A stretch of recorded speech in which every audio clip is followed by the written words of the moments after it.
The windswept journey to Valaam can be an act of penance in itself. Valaam doesn't offer excitement or adventure, yet many come here for months at a time. Some never leave at all. They say that Valaam saves them. This is one of the holiest sites of the Russian Orthodox Church, home to a thriving monastery, the lay community that works with it, and groups of volunteers that come and go throughout the year. For the faithful, this is a journey for the soul, a pilgrimage.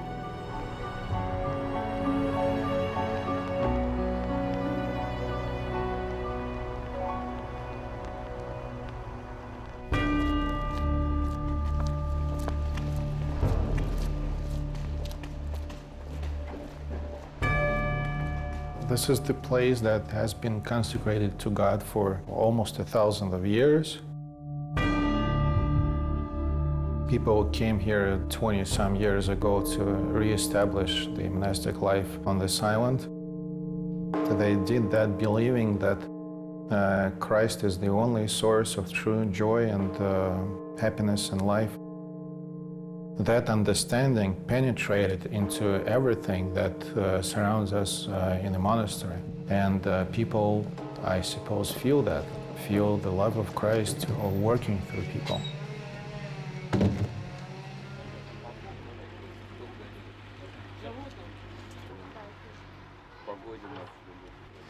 So, girls, we'll divide into groups now. So we need about, Sergey, how many people do you need?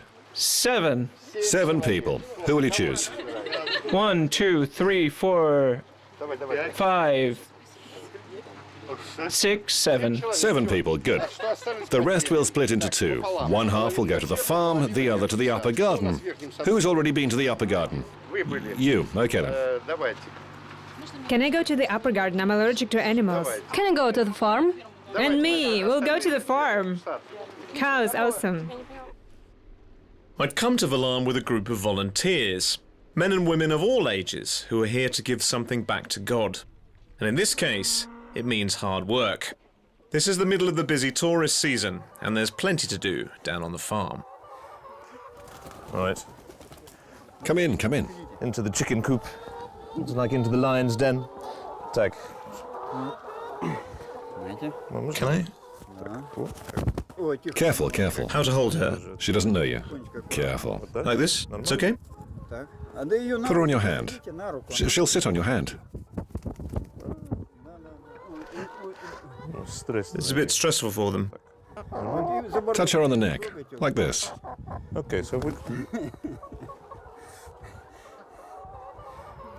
Apparently they like having their wattles stroked, but this one's gone far away from me. We'll try this side. Ooh. So, here we go, madam. What's that? Like this? They're sanctified on Valaam, and they're very kind. See how kind they are? Good girl, good girl.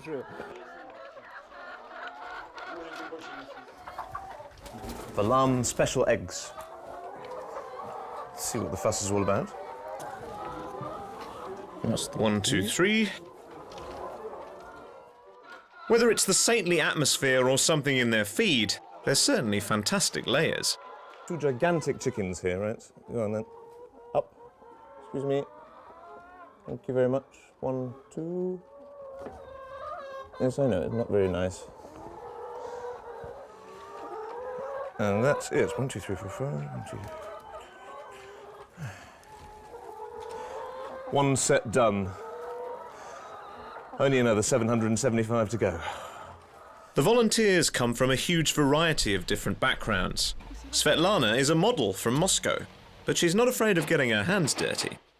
It's probably not normal that a girl like me came here instead of going to Turkey or enjoying summer on a beach somewhere. But here I am, living with monks and weeding someone else's garden. But there are other people that look at themselves and at life in a completely different way, and they're not held back, really. We're all here. Valaam, for me, is a place of strong spiritual power. I've wanted to come here for a long time. Now there is a possibility I can become a volunteer. Here, we work for the glory of God and help restore this place. There are common threads that bind many of the people here together, and the group often becomes like a surrogate family. Mostly these are Orthodox people who came here to find brotherhood. But of course, there is some percentage that come here looking for their way in life, and then I take them for a walk in the woods and try to do whatever I can to help them find the answer. Many people simply come for the island's outstanding natural beauty. Edged by rugged shorelines and covered with lush greenery, this is truly a tranquil getaway. But there are some visitors to Valaam who have no families to return to, and whose trip to the island is a welcome break from a difficult life. Lika Zelezniak runs a camp for children from local orphanages who also have learning difficulties. For many, it's the first time they've spent nights away from the city. The first time we came here with disabled children. For many years before, we used to take the kids on trips. We did that because we understood that nature does children a world of good. That year, we decided to try working with children with the help of Valaam's nature. And this place turned out to be totally unique. It's not just the nature here that works.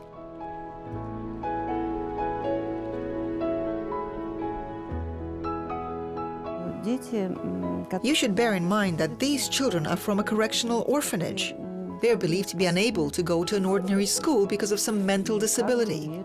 In fact, this isn't true. They are not mentally retarded whatsoever. These are the first kids that just sit on the shore of Ladoga and watch the storms, the splashing water. And they say, "Thank you for choosing such a beautiful place."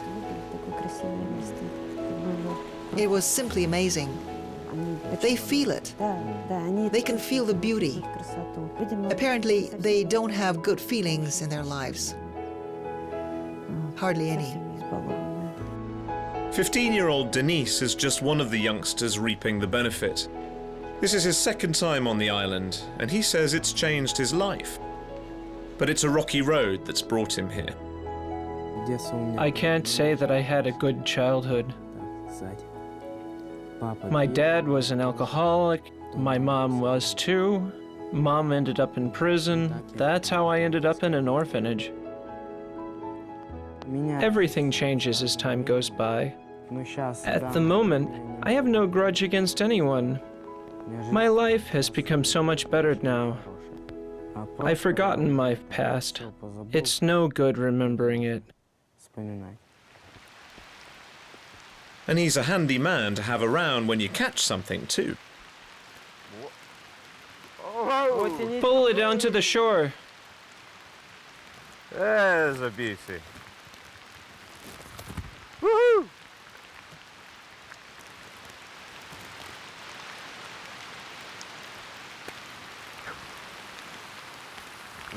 Ah! Хорошая погода. Nice weather for ducks.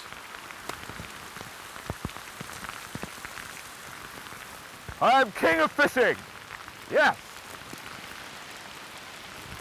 In English weather! What the hell am I doing here?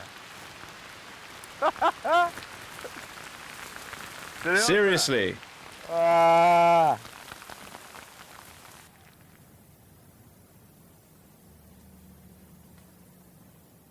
Ксения, Светлана, Тамара, Валентина, Ольга, Виктор, Ксения, Ксения. I was staying in the volunteers' dormitory. Normally, men and women are kept segregated, but the odd get-together is allowed, especially for a meet and greet session. Everyone says where they're from, why they've come to Valaam, and their name. Then, all you've got to do is remember them. Ксения, Агнешка, Елена. Сергей! Okay, let's have a go. Ksenia, Svetlana, Tamara, Valentina, Olga, Victor, Ksenia, Vera, Dasha, Alexander, Vladimir, Sergei, Maria, Alla, Galina, Polina. Veronica, Svetlana, Ksenia, Svetlana, Nikolai, Gennady, Ksenia, Agnieszka, Yelena, Sergei, James.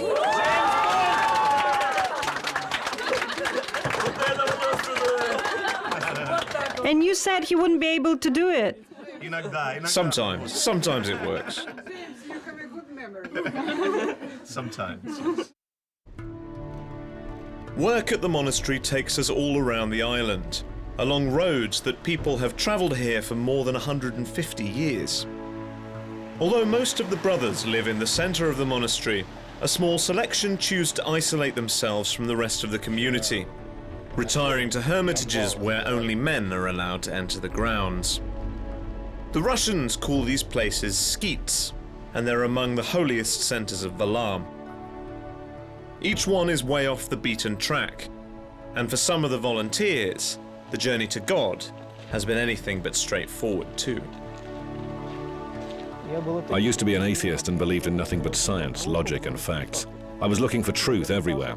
I followed all the popular fashions that people write books and make films about. Only after 20 years of searching did I become an Orthodox Christian. After praying at the coffin of a famous Russian saint, I discovered that many things had changed. First of all, the pain in my leg that I'd suffered for ages had disappeared. And last but not least, I discovered the ability to read in Old Church Slavonic, even though I'd never learned how to do that. Those who've been here more than once say you have to put the time into Valaam to understand it fully. That living and working here is the only way to really tap into its energy. The job is tough and repetitive, but none of the volunteers complain. Everyone is confident of a spiritual reward and happy that they're working to re-establish a faith that was so persecuted during the Soviet Union. Our faith is the only branch that has managed to keep the apostolic tradition alive. That's not changed since the time of the apostles. Maybe that's why it has preserved the bread of life that Jesus Christ spoke of, the living word. That's why Russia is experiencing a spiritual rise now.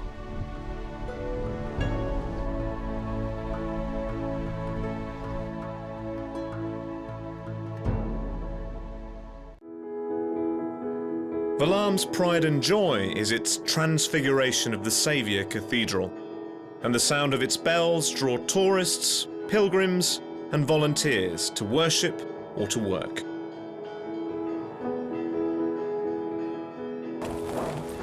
Let's work for the glory of God. While the skilled workers cut, hammer, and replace, the volunteers keep supplies coming and clean up the mess. It's a massive job. The cathedral is 76 meters high, and in some areas they're having to remove more than 120 years of dirt. When I came here last year, it was in approximately the same condition. Yeah, it's a long process. This is serious work. It's very expensive and requires a high degree of professionalism. I was surprised when they invited volunteers to work here. At best, they're trusted with work like this. Is it enough, or do we need more? I think it's enough. You'll have to carry it. Let's go. Is it heavy? This is doing wonders for my back. I'll take it.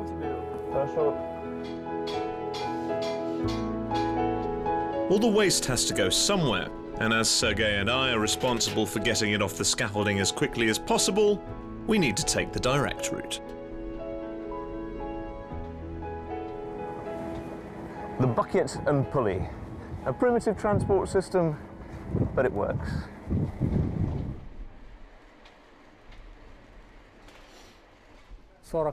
For 40 years it had no proper roof. It wasn't looked after properly. And still it endured all these conditions. That only means that the cathedral was made really very well. It was built with a huge margin for safety. The cathedral will stand like this for many years to come. Now we're trying to save what's being preserved. This work should be done, and it should be preserved. This is truly part of the national heritage. Не для меня придет весна. Не для меня донора зальется, и сердце девичье забьется с восторгом чувств не для меня, не для меня. В Валааме есть особая черта. Это природа, которая говорит о Боге. Да? Это, естественно, люди, в каждом из которых я вижу здесь Бога. Да? Это нас объединяет. Остров, общая работа вместе, богослужение. Lika and her team of volunteers want their children to leave Valaam with a new perspective also. The work they do here fosters a spirit of cooperation, and they can see their efforts developing before their eyes. It's so real here. It's hard to explain. Everything is so natural. This is the way people should live, I guess.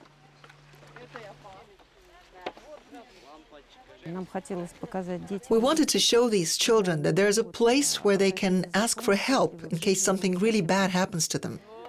They understand completely that bad things will happen to them in the future. They're perfectly aware of what life has in store for them.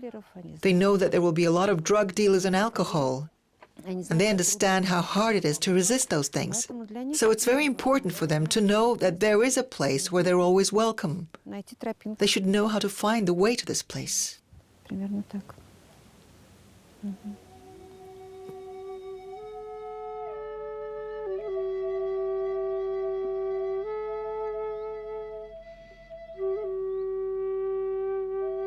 Walking around Valaam is like stepping back into a different age, and it's easy to see why so many regard it as a sanctuary away from the real world.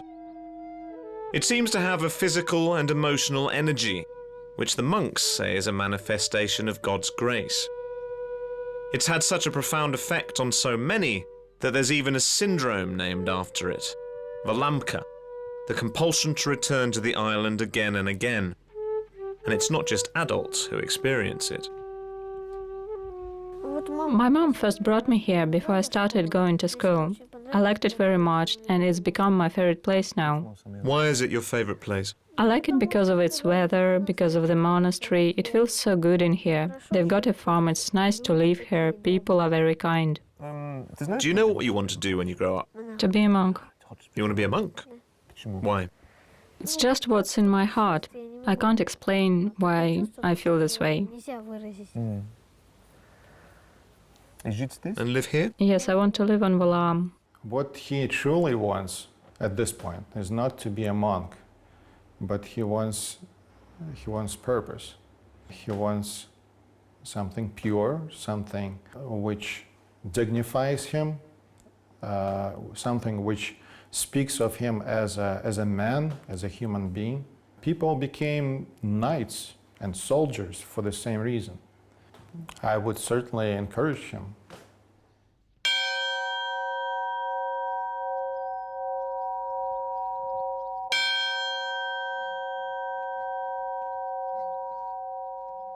Father Joseph's journey to the Brotherhood here was more unusual than most.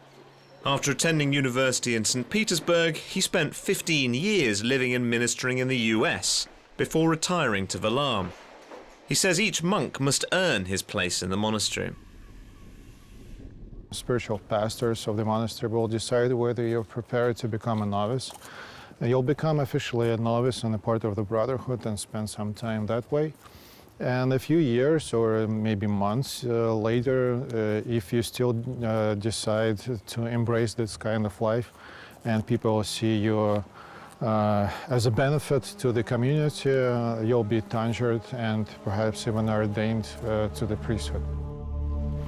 The monastic community here has been rebuilt in the last 20 years after a period during the Soviet Union when the area served as a mental asylum. Now there are around 100 brothers living here permanently. But before the Russian Revolution of 1917, there were more than 1,000, some of whom left a legacy down the ages. This quiet scene is called the Smolensk Skeet, and it's famous in particular because of one monk, Ephraim. He took it upon himself to pray for the souls of dead soldiers, and he took his work so seriously that he dug his own grave and every night he would lie in his own coffin. And ever since then, the chapel has been dedicated for the souls of those who've died for the faith and for the motherland. Even if a life of extreme self-sacrifice doesn't appeal, it is at least possible to follow in the footsteps of some of these old saints. And one of the most popular pilgrimages is to Valaam's most famous hermit. This is the cave where Saint Alexander of Sphere lived.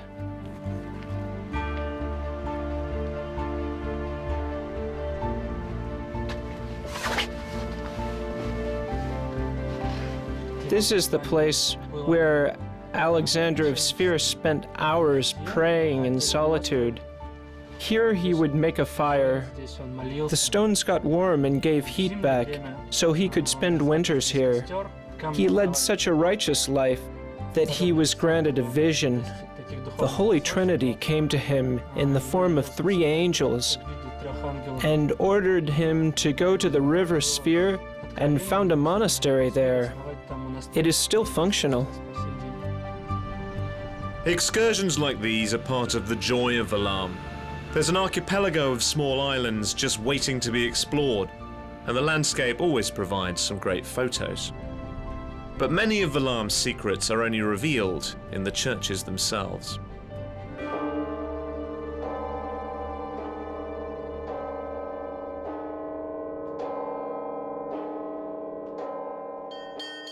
Bell ringing here is a real art, and the campanologists train for years to master the difficult rhythms. They need to control up to 12 bells at once and make it look effortless. It's part of Valaam's proud musical tradition, displayed in its full glory during the solemn services.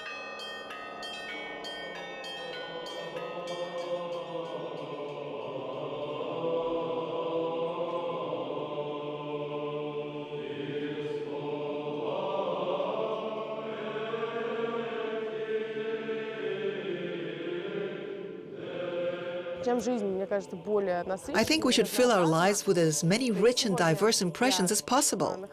Today I'm at Valaam. In 2 months I'll be working somewhere else. In such a way, your worldview builds up on different things. You can develop yourself and create your personality.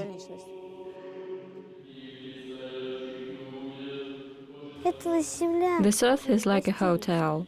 We're only here temporarily. We choose where we'll go, to hell or to heaven. God tests us on the earth. If you obey me and follow my laws, then you'll go to heaven.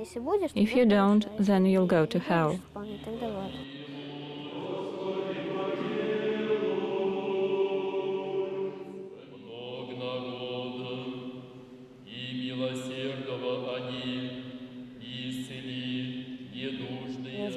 We have to move on in this life. Here you get some kind of luggage that you will later take with you into the city.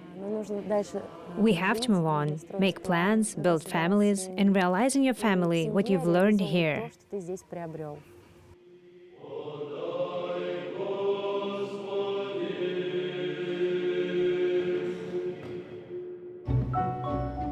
But moving back to real life is easier for some than for others. The children from Lika's orphanage camp have reached the end of their stay, and it was time to see them off at the docks.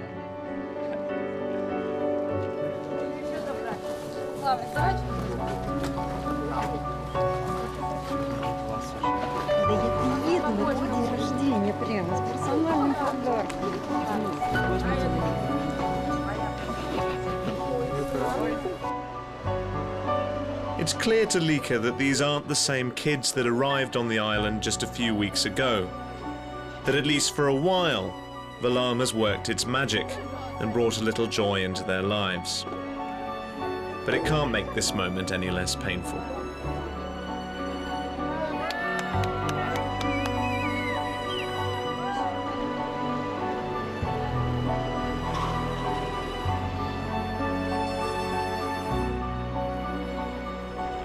Perhaps the monks of old settled here because they felt there was something otherworldly about Valaam, that it was always a place with special energy, either from nature or from something more divine. For the pilgrims and volunteers who journey here, one visit is rarely enough, and many will return to Valaam, a place with the power to heal the spirit.